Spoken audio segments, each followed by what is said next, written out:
지금 이 기회니까 물량들을 대거 투하하자, 이런 관점들은 절대로 좋은 결과를 내실 수가 없고요. 우리는 늘 강조드리듯이 종목과 그리고 매매 타이밍과 덧붙여서 포트폴리오 전략까지 굳건하게 가지고 가시면서 전체적인 배분 전략을 가져가셔야 됩니다. 현재 시점에서 안전한 코인들 위주로 더 집중적인 전략을 가져가시지만 저평가된 코인들이 있다고 했을 때는 물량을 시장의 흐름에 따라서 점진적으로 늘려나가는 전략들이 유효하다고 생각을 합니다. 네, 크롱님들 반갑습니다. 박종환 작가입니다. 자, 오늘 일요일 우리 크롱님들과 알트코인에 대한 심층적인 이야기들을 한번 나눠보겠습니다. 제가 어제 영상을 통해서 시장 대응 전략에 대해서 간략하게 말씀을 드렸고, 전체적으로 시장이 중요한 변곡점을 아직까지는 넘어서지 못했다, 이렇게 말씀을 드렸습니다. 그러면은 우리가 그 기조에 따라서 알트코인 전략들도 조금 더 디테일하게 가져가야 되는 부분들이 있습니다. 자, 그런데 구체적으로 이더리움이나 솔라나, XRP 같은 코인들을 말씀을 드리기 전에 더 중요한 부분들은 이 알트코인의 큰 흐름을 확인하는 것에 있다, 이렇게 생각을 합니다. 그러면 지금 시점에서 알트코인이 어떤 흐름을 보이고 있는지, 과연 시장에서 알트코인으로 자본이 점진적으로 돌아오고 있는 시그널은 나타나고 있는지, 이런 부분들을 한번 점검을 해볼 텐데요. 먼저 첫 번째로 살펴볼 지표는 단연 비트코인 도미넌스 지표입니다. 우리가 시장에서 뭔가 대세장이 이어지고 있는지, 자본이 알트코인으로 향할 어떤 기미가 보이는지, 이런 것들을 확인할 때는 비트코인 도미넌스 지표를 가장 우선적으로 확인을 하셔야 됩니다. 그래서 이 비트코인 도미넌스가 과연 하락 국면을 보이고 있는지, 상승 국면을 보이고 있는지에 따라서 뭔가 시장의 추이들을 판별할 수가 있는 거죠. 자, 그런데 촬영 시점 기준으로 한번 살펴봤더니 뭔가 들쭉날쭉하면서 하루는 비트코인, 하루는 알트코인, 이렇게 자본이 향하고 있지만 전체적인 추이 자체는 계속해서 비트코인 도미넌스가 하락 추세에 더 무게감을 두고 있는 것을 볼 수 있습니다. 그럼 이 얘기는 어떤 의미일까요? 비트코인 도미넌스가 전체적으로 하락 움직임을 보인다는 것은 자본이 알트코인으로 슬금슬금 이제 가려고 하는 움직임들을 나타내는구나, 이렇게 조심스럽게 볼 수 있는 거죠. 그런데 여기에서 하나의 지표를 더 봐야 된다고 말씀드렸습니다. 토탈2와 토탈3라고 해서 비트코인을 제외한 알트코인 시가총액, 혹은 비트코인과 이더리움을 제외한 나머지 암호화폐 시가총액을 나타내는 토탈2와 토탈3를 한번 살펴보는데요. 토탈2 한번 보시면은 현재 시점에서 점진적으로 반등의 움직임을 보이고 있었습니다. 그러면 이 기조들이 나타난다는 것은 도미넌스가 줄어드는 가운데 알트코인 시가총액이 늘어난 것이기 때문에 일단 현재 시점에서는 긍정적인 기조로 볼 수 있고, 조금씩 알트코인으로 자본이 돌아온다, 이렇게 볼 수가 있는 거죠. 자, 그런데 아직까지는 이 수치 자체가 58% 중후반대에 머물러 있기 때문에 더 본격적으로 이 알트코인의 자본이 실리려면은 요 구간들처럼 더 급격하게 떨어져야 됩니다. 그럼 이 구간 한번 보시면은 55%대가 무너지는 구간이 있는데요.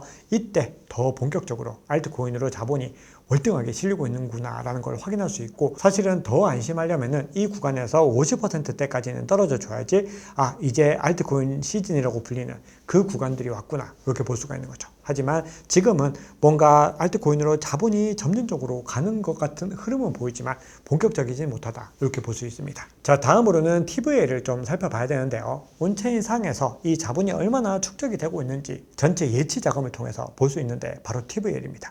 TVL이 하락 국면을 보이는 것을 볼 수 있죠. 계속해서 그동안의 조정을 받는 구간에서 디파이에 예치된 자본들도 유출이 됐던 것을 볼 수 있습니다.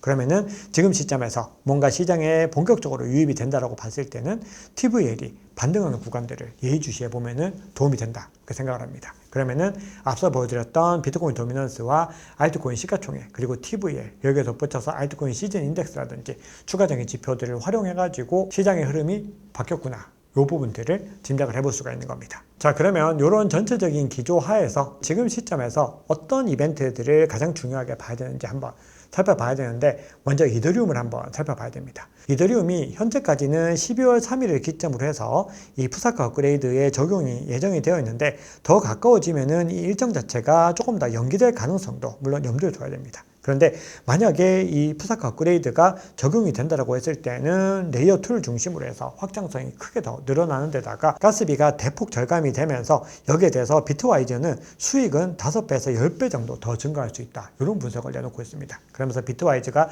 본인의 보고서를 통해서 어떤 얘기를 하고 있느냐 하면은, 지금 시장이 전체적으로 압박을 받고 있지만 푸사카 업그레이드가 성공적으로 끝나고 나면은 시장의 관심은 이더리움으로 돌아갈 가능성이 있다, 이렇게 이야기를 하는 거죠. 그리고 바로 직전 업그레이드가 바로 바로 5월 7일에 있었던 팩트라 업그레이드였는데요. 이 구간 이후에 갑자기 가격이 급등했고 전체적인 흐름상으로 봤을 때 정점을 찍는 구간들이 아주 단기간에 도래했는데 170% 정도 상승한 것을 볼 수 있습니다. 여기는 어떤 의미일까요? 결국 이더리움이 이 업그레이드를 기점으로 해서 반등하는 패턴들이 올해에도 나타났었고 또 그만큼 중요한 푸사카 업그레이드가 예정이 되어 있는 상황 가운데서 시장이 많이 압축된 국면들이기 때문에 우리가 기회를 한번 노려볼 만하지 않을까, 시장에서는 기대를 하고 있는 거죠. 자, 여기다가 지금 현재 이더리움 같은 경우는 과거와는 어떤 양상들이 달라지고 있습니다. ETF로 편입이 됐고 이미 기관 차원에서 적극적으로 채택하는 가장 중요한 플랫폼이면서 앞으로 월가의 자본들이 블록체인으로 넘어오게 될 때 가장 먼저 염두에 둬야 되는 첫 번째 플랫폼이 바로 이더리움이 될 수 있습니다. 그러다 보니까 비트코인 대비 이더리움의 가격 방어가 과거보다 더 많이 높아진 것을 볼 수 있습니다. 올해 추이 한번 살펴보시면은 11월 달이 되면서 약간의 격차가 벌어지긴 했지만 전체적으로 계속해서 유사한 흐름을 보였고, 그리고 전체적으로 이 차이 자체도 과거 대비로는 월등하게 가격 방어를 하고 있습니다. 예전에는 비트코인이 20% 떨어지면은 이더리움은 한 40%씩 떨어질 수도 있었는데 지금은 그 차이 자체를 많이 좁힌 걸 볼 수 있죠. 그건 어떤 것 때문에 그럴까요? 기관들을 중심으로 해서 진입을 하고 있는 것과 더불어서 스테이킹 물량들이 기관을 중심으로 증가하고 있고, 또 소가 구조 때문에 매도 가능한 실질 공급량도 적어지면서 방어력이 많이 높아졌다는 겁니다. 그런 가운데서 현재 SEC와 스테이킹 ETF에 대한 이야기들도 계속해서 오가고 있기 때문에 앞으로 기관을 중심으로 한 자본이 이더리움에 더 많이 유입될 가능성이 높아졌다, 이렇게 보는 거죠. 그래서 비트마인 이사회 의장인 이 톰 리가 이 부분들을 근거로 해서 이 이더리움의 가격이 올해 말까지 7,000달러까지 갈 것이다, 이 관점을 포기하지 않고 있는 겁니다. 제가 어제 영상에서도 전해드렸듯이 현재 DAT 기업들이 스트래티지를 제외하면은 나머지 이더리움의 비트마인이나 샤프링크 게이밍, 그리고 솔라나의 포워드 인더스트리, 그리고 리플의 XRP의 에버노스 같은 회사들이 미실현 손실이 천문학적입니다. 이더리움 같은 경우는 가장 컸을 때 6조가 훌쩍 넘어가는 미실현 손실을 기록을 했는데, 그럼에도 비트마인이 계속해서 이 이더리움을 매집하고 있다는 것은 미래에 대한 베팅이라고 볼 수가 있는 겁니다. 네, 그러면 지표를 통해서 이더리움 한번 살펴볼 텐데요. 차트 관점은 제가 운영하고 있는 코인마스터 클럽에서 변화의 흐름들을 계속해서 추적하면서 중요한 모멘텀들을 말씀을 드리고 있고요. 자, 오늘 우리 크롱님들과는 요 장표를 한번 나눠볼 텐데요. 이더리움의 MVRV 가격 밴드 지표 한번 살펴봤을 때 그동안의 지지와 저항 역할을 아주 톡톡히 해내는 것을 볼 수 있습니다. 그만큼 온체인 관점에서 중요한 포인트들을 시장에서는 예의주시하고 있다는 겁니다. 가장 중요한 부분들이 실현 가격이죠. 실현 가격이 현재 2,500달러 정도에서 형성이 되어 있기 때문에 첫 번째로 추가적인 조정을 받는다라고 했을 때는 이 실현 가격 상단을 지켜내는 것이 중요합니다. 다음으로는 실현 가격의 0.8 구간에서 주요 지지를 받고 올라간 이력들이 많이 있습니다. 보시면 이 구간들을 지켜냈죠.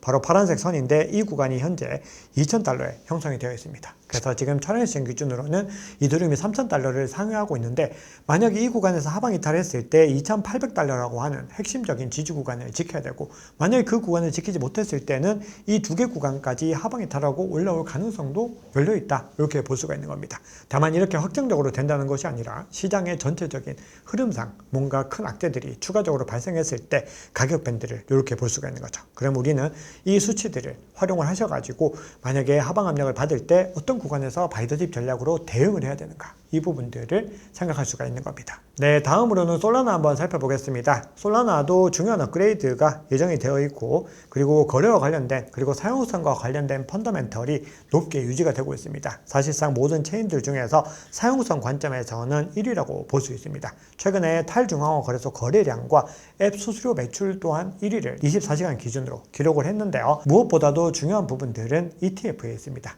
현재 솔라나 같은 경우는 ETF가 5가지 정도가 출시가 돼가지고 활발하게 지금 진행이 되고 있는데, 그동안에 계속해서 순유입의 흐름을 이어가면서 기관들의 관심을 받고 있습니다. 물론 아직까지는 전체적인 총량 자체는 시장이 본격적으로 회복이 되지 못했기 때문에 미약하지만, 이렇게 스테이킹도 탑재하고 있는 상황에서 기관들의 유입이 꾸준히 늘어나는 가운데서 유동성 장세가 돌아온다고 했을 때는 솔라나에 많은 자본들이 집중이 될 가능성도 열려있다고 생각을 합니다. 자, 거기다가 앞서 말씀드렸듯이 탈중앙화 거래소 거래량과 앱 수익에서도 1위를 기록할 정도로 높은 펀더멘털을 가져가고 있는데요. 여기에 덧붙여서 이 결제와 관련된 분야에서도 솔라나가 계속해서 존재감을 나타내고 있습니다. X40이라고 해서 솔라나 기반에서 급성장 중인 웹 결제 프로토콜 사용상 한번 살펴보시면은 최근에 크게 반등하는 국면들을 보이면서 지난 주말 동안에 50만 건 이상의 트랜잭션이 발생했습니다. 물론 아직까지는 미약한 수치일 수 있습니다. 하지만 이 생태계 내에서 이제는 결제 인프라에 대한 부분들도 활성화가 되고, 그리고 탈중앙화 나스닥이라고 하는 이 기조들이 더 강화가 된다는 것은 중장기적인 관점에서 솔라나를 긍정적으로 봐야 될 이유가 아닐까 생각을 합니다. 자, 다음은 XRP 한번 살펴보겠습니다. 자, XRP 같은 경우도 현물 ETF가 흥행에 성공을 하고 있고, 그레이스케일과 프랭클린 템플턴까지 출시를 하면서 계속해서 현물 ETF가 늘어나는 것을 볼 수 있습니다. 자, 팟사이드 인베스터라고 해서 현재 비트코인과 이더리움 그리고 솔라나의 이 수치를 집계하는 회사가 있습니다. 한번 보시면 제가 자주 보여드리죠. 요 표를 만드는 회사가 바로 이 팟사이드 인베스터라고 하는 회사인데요. 이 회사가 XRP는 집계 못 해주겠다 이렇게 이야기를 했습니다. 그랬더니 다른 또 플랫폼들이 출시가 되면서 XRP의 흐름들을 계속해서 포착을 하고 있는데요. 한번 보시면은 새로운 ETF가 출시가 될 때마다 이 거래량이 크게 급등하는 움직임들을 나타내고 있습니다. 자, 그리고 더 중요한 부분들, 지금 현물 ETF를 중심으로 해서 수요가 들어오고 있는 가운데서 이 XRP에서 이 거래소 보유량 한번 살펴보시면은 크게 급감하는 움직임들을 확인할 수 있습니다. 이건 어떤 시그널로 볼 수 있을까요? 거래소 공급량은 계속해서 감소하는데 현물 ETF를 중심으로 한 수요는 늘어나고 있는 구조들이기 때문에 전형적으로 상승의 패턴을 가져갈 수 있는 구조들이 형성이 되고 있는 겁니다. 그러면은 이런 패턴들이 바로 가격에 반영이 돼서 가격 상승을 이끌지 못하더라도 점진적으로 상승을 위한 이 기반들이 쌓이고, 그리고 이 구간들이 결국은 단단하게 형성이 되고 나면은 본격적인 상승을 시작할 수 있는 기반을 쌓고 있다, 이렇게 볼 수가 있는 거죠. 네, 그럼에도 아직까지는 XRP 가격이 변곡점을 속 시원하게 돌파하지 못하면서 리플의 대표적인 DAT 기업인 에버노스 같은 경우도 계속해서 미실현 손실을 보고 있고, 가장 낮은 구간을 찍었을 때 1,700억 원 이상 단기 미실현 손실을 기록했던 것을 볼 수 있습니다. 그만큼 이 알트코인 투자는 굉장히 어렵다는 것이고, 이렇게 DAT 기업들이 여러 가지 자료들을 통해서 시장의 상황을 분석했지만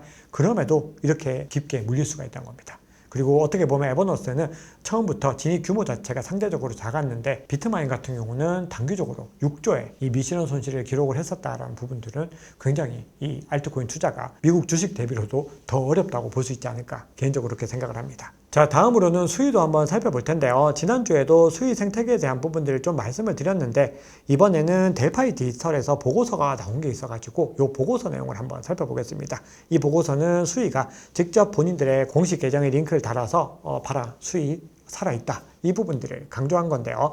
현재 이 보고서 내용에 따르면은 기술적인 가능성 증명 단계를 넘어섰고 실제 유틸리티를 보여주는 단계로 진입을 했다, 이렇게 분석을 하고 있습니다. 전체 보고서 내용 중에서 두 가지 정도만 가지고 봤는데요. 분기 동안에 스테이블코인 1일 거래량이 평균 464억 달러, 최고로는 1397억 달러까지 급증했다라고 얘기를 하고 있습니다. 거기다가 비트코인 기반 디파이 누적 거래량도 32억 달러, 1일 최고 2200만 달러 이상 달성했다라고 이야기를 하고 있고요. 다음으로는 기관과 글로벌 자금이 참여하는 이 RWA ETF 구조화 상품이 본격 가동되면서 네트워크의 금융 인프라 정체성도 강화되었고, 생태계의 주요 프로토콜들, 즉 디파이 프로토콜들이죠.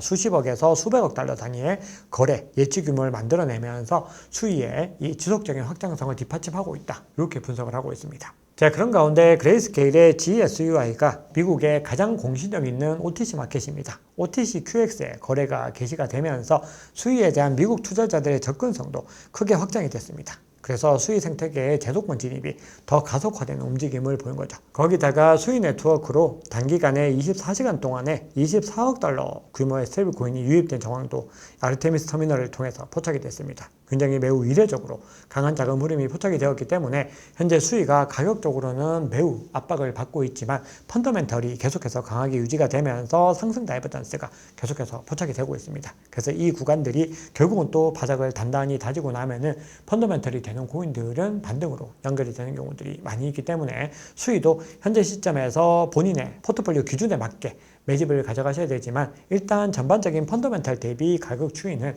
굉장히 중요한 구간으로 볼 수 있겠습니다. 자, 이렇게 중요한 알트코인들 몇 가지를 또 집중적으로 살펴봤는데요. 추가적으로 세 가지 정도 코인만 더 살펴보겠습니다. 첫 번째로 볼 코인은 하이퍼리퀴드입니다. 하이퍼리퀴드가 2025년 11월 29일을 기점으로 해서 첫 번째 락업 해제가 있습니다. 초기에 이 기여자들이 받은 초기 물량들이 이제 락업 해제가 돼서 시장에 풀리게 되는데 이 여파로 가격이 크게 하방 압력을 받아가지고 지난 한 주 동안은 가격이 많이 빠졌습니다. 그런데 유통량이 늘고 초기 오버행이 줄고 나면은 이후에는 락업 리스크 해소에 따라서 중장기적으로는 재평가 구간이 또 열릴 수가 있습니다. 그래서 락업 해제 구간들을 통해서 얼마나 많은 물량들이 빠지는지를 한번 살펴보시고 그동안에 하이퍼리퀴드에 관심이 있으셨던 이 크롱님들은 중요한 기회들을 한번 지금부터 모색을 해보시면 어떨까 생각을 합니다.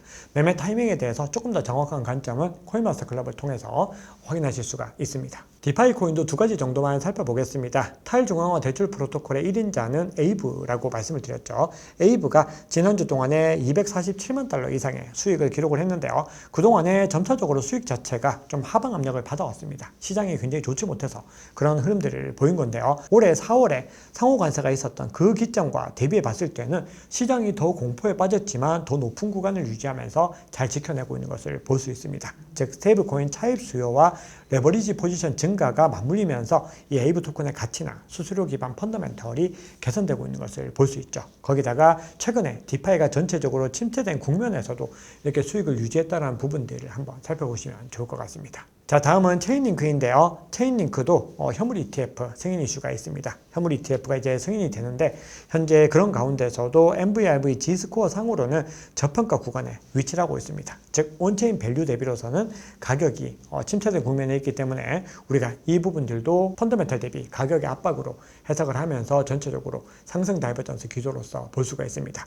그래서 우리가 지금 이 기회니까 물량들을 대거 투하하자 이런 관점들은 절대로 좋은 결과를 내실 수가 없고요. 우리는 늘 강조드리듯이 종목과 그리고 매매 타이밍과 덧붙여서 포트폴리오 전략까지 굳건하게 가지고 가시면서 전체적인 배분 전략을 가져가셔야 됩니다. 그러면은 현재 시점에서 안전한 코인들 위주로 더 집중적인 전략을 가져가시지만 저평가된 코인들이 있다고 했을 때는 물량을 시장의 흐름에 따라서 점진적으로 늘려나가는 전략들이 유효하다고 생각을 합니다. 그래서 중요한 전환 포인트들이 나타나게 되면은 계속해서 크롱님들과 함께 공유드리면서 이번 시즌 잘 헤쳐나갈 수 있도록 하겠습니다. 네, 오늘 준비한 얘기는 여기까지입니다. 늘 우리 크롱님들의 행복한 투자, 성공 투자를 응원합니다. 남은 일요일도 행복하게 잘 보내세요. 감사합니다.